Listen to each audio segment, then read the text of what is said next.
उद्धव और कृष्ण के संवाद की एक झलक। प्रसंग है कि जब उद्धव कृष्ण से पूछते हैं कि जब द्रौपदी अपना शील खो रही थी तब आपने उन्हें क्यों नहीं बचाया।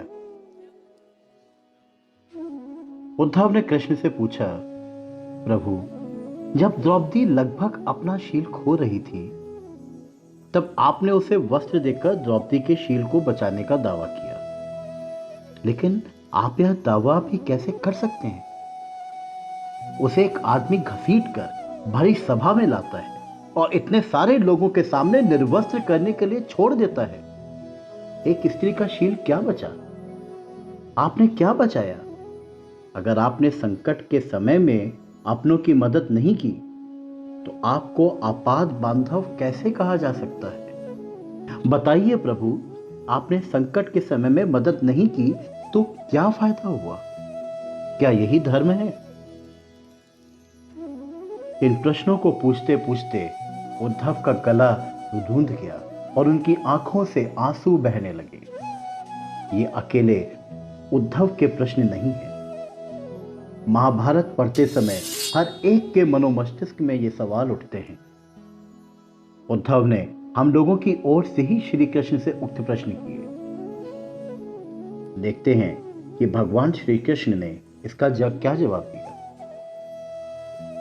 भगवान श्री कृष्ण मुस्कुराते हुए बोले, प्रिय उद्धव, यह सृष्टि का नियम है कि विवेकवान ही जीतता है। उस समय दुर्योधन के पास विवेक था, धर्मराज के पास नहीं। यही कारण रहा कि धर्मराज पराजित हुए।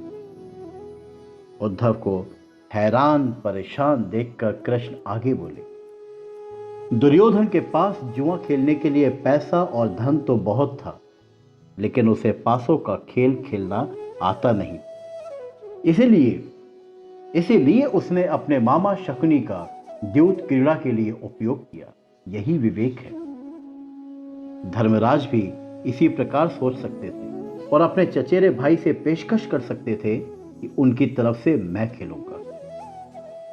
जरा विचार करो, अगर शकुनी और मैं खेलते तो कौन जीतता? पासे के अंक उसके अनुसार आते या मेरे अनुसार? चलो इस बात को जाने दो। उन्होंने मुझे खेल में शामिल नहीं किया, इस बात के लिए उन्हें माफ किया जा सकता है, लेकिन उन्होंने विवेक शून्यता से एक और बड़ी गलती की, और वह यह, उन्होंने मुझसे प्रार्थना की कि मैं तब तक सभा कक्ष में ना आऊं जब तक कि मुझे बुलाया ना जाए, क्योंकि वे अपने दुर्भाग्य का खेल मुझसे छुपकर खेलना चाहते थे। वे नहीं चाहते थे कि मुझे मालूम पड़े कि वे जुआ खेल रहे। इस प्रकार उन्होंने मुझे अपनी प्रार्थना से बांध दिया, मुझे सभा कक्ष में आने की अनुमति नहीं दी। इसके बाद भी मैं कक्ष के बाहर इंतजार कर रहा था कि कब कोई मुझे बुलाता है। भीम, अर्जुन, नकुल, सहदेव सब मुझे भूल गए, बस अपने भाग्य और दुर्योधन को कोसते रहे। अपने भाई के आदेश पर जब दुशासन द्रौपदी को बाल पकड़कर घसीटता हुआ सभा कक्ष में लाया, द्रौपदी अपनी सामर्थ्य के अनुसार जूझती रही, तब भी उसने मुझे नहीं पुकारा। उसकी बुद्धि तब जागृत हुई जब दुशासन ने उसे निर्वस्त्र करना प्रारंभ किया। तब उसने स्वयं पर निर्भरता छोड़कर हरि हरि हरि अभयम कृष्णा अभयम, हरि अभयम कृष्णा अभयम की गुहार लगाई। तब मुझे उसके शील की रक्षा का अवसर मिला। जैसे ही मुझे पुकारा गया, मैं अविलंब पहुंच गया। अब इस स्थिति में मेरी गलती बताओ। उद्धव बोले, कान्हा, आपका स्पष्टीकरण प्रभावशाली अवश्य है, किंतु मुझे पूर्ण संतुष्टि प्राप्त नहीं हुई। क्या मैं एक और प्रश्न पूछ सकता हूं? कृष्ण की अनुमति से उद्धव ने पूछा कि इसका अर्थ तो यह हुआ कि आप तभी आओगे जब आपको बुलाया जाएगा। क्या संकट से घिरे अपने भक्त की मदद करने आप स्वतः नहीं आओगे प्रभु? कृष्ण मुस्कुराए, उद्धव, इस सृष्टि में हर एक का जीवन उसके स्वयं के कर्मफल के आधार पर संचालित होता है।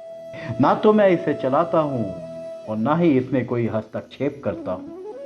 मैं तो केवल एक साक्षी मात्र हूं। मैं सदैव तुम्हारे नजदीक रहकर जो हो रहा है उसे देखता हूं। यही ईश्वर का धर्म है। वाह वाह, बहुत अच्छा कृष्ण। तो इसका अर्थ यह हुआ कि आप हमारे नजदीक खड़े रहकर हमारे सभी दुष्कर्मों का निरीक्षण करते रहेंगे। हम पाप पर पाप करते रहेंगे और आप इसे साक्षी बनकर देखते रहेंगे। आप क्या चाहते हैं? हम भूल करते रहें, पाप की गठरी बांधते रहें और उसका फल भुगतते रहें? उलाहना देते हुए उद्धव ने पूछा। तब कृष्ण बोले, उद्धव, तुम शब्दों के गहरे अर्थ को समझो। जब तुम समझकर अनुभव कर लोगे कि मैं तुम्हारे नजदीक साक्षी के रूप में हर पल हूं, तो क्या तुम कुछ भी गलत या बुरा कर सकोगे? तुम निश्चित रूप से कुछ भी बुरा नहीं कर सकोगे। जब तुम यह भूल जाते हो और समझने लगते हो कि मुझसे छुपकर कुछ भी कर सकते हो, तभी तुम मुसीबत में फंसते। कृष्णम वंदे जगत गुरु। अभी आप सुन रहे थे उद्धव और कृष्ण का संवाद, जिसका संदर्भ था कि द्रौपदी अपना शील खो रही थी, तब आप कहां थे कृष्णा। गाथा में इस संवाद को आपके लिए प्रस्तुत किया अमित तिवारी ने।